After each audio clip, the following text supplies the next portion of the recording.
Alright friends, today I am going to be brave and I am going to talk about my birth story. Riker is in my bedroom sleeping in his bassinet. He's taking a nap and Austin is at the Chiefs playoff game. So I figured today is the day that I want to talk about this. If you guys have been following our story, you know that 2019 was the craziest year for us. And really the last couple of years have been tough on us.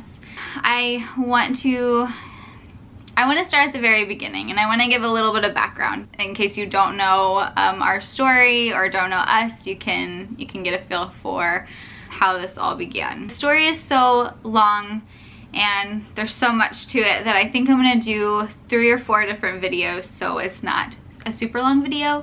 So if I cut off at a certain point, I'll just do like a little message that what the next video is going to be about.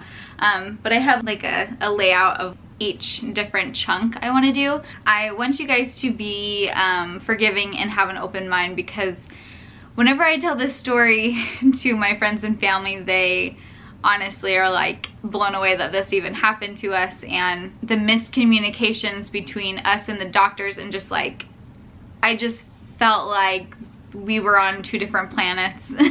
And obviously I'm gonna get more into that later, but you're probably gonna listen to this and be like, this girl is probably over exaggerating. I swear I'm not over exaggerating. I am gonna have Austin watch this video, and if he thinks that if anything is wrong, then I want him to pop in and say, you know, this wasn't right. This is all from like my perspective.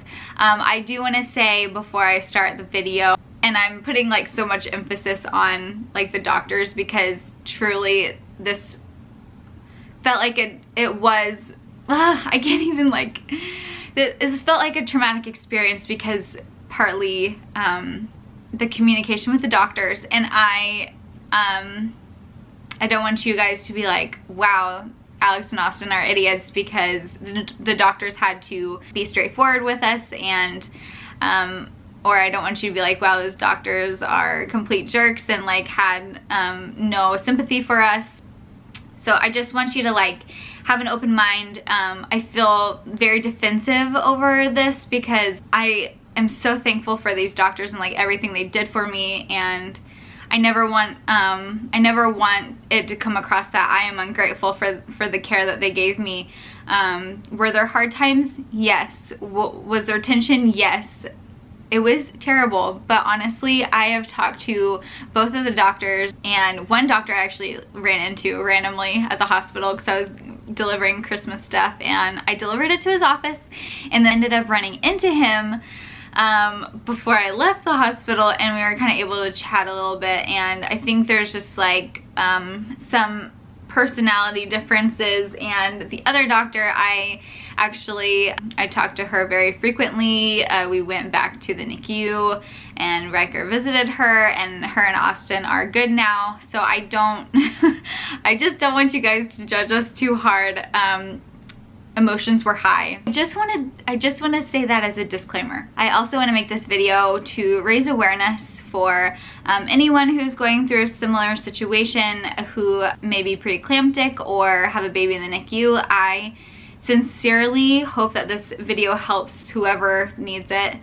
We struggled to get pregnant for years and years, and that is like a whole nother video series, I feel like, to get into later on if you guys want to hear about our infertility journey. But basically we got pregnant. We were so happy. We were like on cloud 9, and I just want to say that the only birth that I have ever witnessed was my cousin's, and literally she pushed like 5 times maybe, and like super easy pregnancy for her, super easy delivery, and like her baby was healthy, and as soon as she delivered him, she like started breastfeeding, and so like that is all I've ever known. So my cousin Brittany, you know, she had this easy pregnancy and delivery, and so I honestly, like in my mind, I thought, okay, the infertility is over, like the hard part is over, and now now it's all rainbows and butterflies. Like, I thought everything was just gonna go perfectly, and boy was I wrong. Early pregnancy, I was so swollen and my whole body was swollen. I just kind of blew up and I didn't understand it because literally my whole body was swollen except for my tummy. And I was like, I thought that like your belly was supposed to grow and not like the rest of your body. I had never seen this before with other pregnant people. And so I started gaining all this weight and I was like, what is going on? Like, I was eating, like, obviously the first trimester I had a lot of carbs just because that's all I could eat, that's all I could stomach. But I was so confused because I was eating healthy. I cut all the carbs out of my diet. I started juicing like crazy. I started walking 3 miles a day, and I would jog too, like walk and jog. And then I would also do cardio or weightlifting for 30 minutes a day. And it was so frustrating because I kept gaining weight, and no matter what I did, no matter what I cut out, I kept gaining so much weight, like rapidly too. And it was so frustrating. That is one of the symptoms for preeclampsia. I didn't even know really what that was. My sister-in-law had gotten preeclampsia at like 35 weeks, and we all thought it was a huge deal that my nephew Oliver was born like 4 or 5 weeks early. Yeah, it's kind of funny looking back. So I just want to quickly talk about preeclampsia. And IVF pregnancies are actually at a higher risk of getting preeclampsia. I had no idea. I didn't even know what this was. Some of the symptoms you can get when you have preeclampsia are swelling, especially in your ankles, which we'll talk about later, high blood pressure, which I also had, protein in your urine. I had a lot of that. I'm giving this all away, but and also your liver and kidneys can start to shut down, which we'll talk about later as well. So preeclampsia is a very serious thing. Usually it happens at the very end of pregnancy. They told me that they don't see it a whole lot as early as what I had it at 22 weeks. I went to my OB at 18 weeks, and I had been getting ultrasounds regularly because I was very nervous about this being my first pregnancy and being an IVF pregnancy. I could feel like something was gonna go wrong. Like, if something was gonna go wrong, it was gonna happen to me. I had swelling all throughout my pregnancy, early pregnancy. And then at 18 weeks, I went to my OB, and my OB is amazing. I love him. He's very laid back. And they had to take my blood pressure like 4 different times. And that should have been our first clue as to something was going on. But he thought it was because I was excited. He's like, I think you're just excited because you're gonna get an ultrasound next time. He's like, I think you're just excited to be here and to be pregnant. And I was like, you know, I'm super healthy. I've never had blood pressure issues ever in my life. He was like, there's a little bit of protein in your urine, but I'm really not concerned. We'll just keep an eye on it. And so I just went about my life, and I kept juicing and working out and cutting out the carbs, and I just kept gaining weight. I don't know how else to say it. I was so swollen. Like, my whole body was so swollen, and I was like, what is going on? It was a Friday, and I was 22 weeks on the day. And I remember I took the dogs for a walk. I was trying to get my miles in, as I did every day. I tried to do 3 miles a day. And I remember just my legs feeling so heavy, and I couldn't finish. I could barely finish the 2nd mile. And I was like, I feel like I'm not, like I just feel off. Like, I just feel like my ankles are so swollen. And even the night before, I went to the movies with my husband and our best friend Niall, and I showed them my ankle, and all throughout the movie, I just felt miserable. My ankles, my socks were digging into my ankles, and I was just feeling like so uncomfortable. And at the end of the movie, I took off my boots and I took off my socks, and there was just like these crazy indentions in my ankles. And they're like, dang, that's crazy. I'm like, isn't it nuts? Like, I don't understand this. And I was like, maybe it's just pregnancy. I just thought it was pregnancy. And so I was 22 weeks on the Friday. I had done my miles, and I sent this photo of my feet to the family group chat. and to my mom, because Austin and I were cracking up. We were like, can you believe, like, everything that I had said, you know, would never happen to me during pregnancy was happening. Like, I just was so swollen. I was so frustrated, but we were like making light of it. And I'll insert the photo here, but I sent this photo of my feet to my family and to Austin's family, and immediately there was concern from his sister Britley and my mom. They texted me back and said, you need to be careful. That is not normal to be that swollen so early in pregnancy.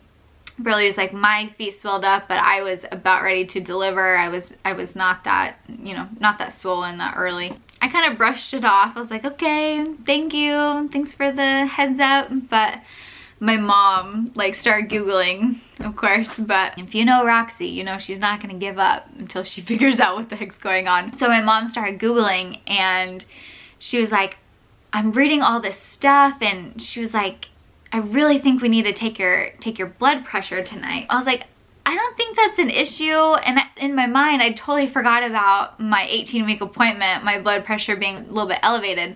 And so I brushed her off literally all day. Sorry, Mom. I brushed her off all day. I was like, Mom, I think you're being a little bit over dramatic. Like, let's, you know, it's gonna be fine. And so I ended up calling my OB's office that day, not for my swollen feet, but because I had such bad heartburn. And I called and I said, I've got terrible heartburn. Is it okay if I take Pepsid, I think? Yeah, Pepsid. And she's like, yeah, that's fine. I was like, by the way, like, my feet are really swollen. Is this normal for pregnancy? Like, should I be worried? I was like, people are concerned. Should I be concerned? And she was like, honestly, it's totally normal for your feet to be swollen. Like, don't worry about it. She said, if you want to take your blood pressure, take it. And just to kind of give you peace of mind, and that if your blood pressure is over 140, you need to go straight to L&D immediately. And so I said, okay. And I hung up the phone and went about my day. I was cleaning the house. I was like writing my grocery list. I was like meal prepping. We went to a property we were looking at. My mom just kept texting and calling me. And I was finally just like, okay, like, I'll take it tonight. It's fine. I'm not worried about it. And so she got off work. She brought the blood pressure cuff to our house because my dad has one. Hold on, take a drink of water. She brought the blood pressure cuff to my house and took my blood pressure, and it was 181 over 108. And we were still like, okay, like, what does this mean? Austin and I were like, is this high? We don't know. And so I called my friend Marlo, who is a nurse, and I was like, Marlo, I just took my blood pressure and it says it's 181 over 108. And she's like, that can't be right. She's like, maybe the cuff is off or something. And so she's like, take it again and see, you know, see if it's a fluke. She's like, maybe the cuff is off. So I took it again, and I think it was like 178 or like something. I was like, well, it's showing 178 now. She's like, okay, well, you should be having a stroke right now. She's like, I'm working in the ER right now. I'm gonna call L&D. So you need to get to the hospital immediately. And literally, I still, like, I was like, okay. I didn't even think anything of it. I thought, honestly, in my heart, that I was gonna go to the hospital, and I thought that they were just gonna put me on blood pressure meds and say, take it easy, and send me home. I truly was like, I hadn't eaten dinner that night. Austin was gonna grill some amazing chicken. We didn't eat dinner because we thought we were gonna be right back home. I don't know. So we get to the hospital, and I was like, hi, my name is Alex McGee. Like, my friend just called. My blood pressure was like crazy. I just took it, and I was like, I don't even know if it's legit. And so they checked me in. Even in like the little triage area, they made me put on a gown, and I was still just like, we were joking about everything. I was like dancing in my gown, and like we were still just having like, we were just making light of the whole situation. And things took a turn very quickly. It didn't take long for us to find out that things were not good. Things were terrible. I didn't even have a clue of like the danger I was in. And I think like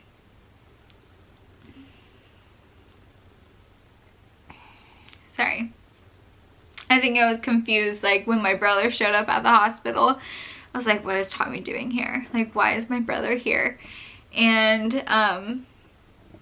they took a urine sample, and the doctor came back, and he was so sweet, and he was like, we got your urine sample back. And I can't remember how much urine was in, or how much protein was in my urine, but it was a lot. And he was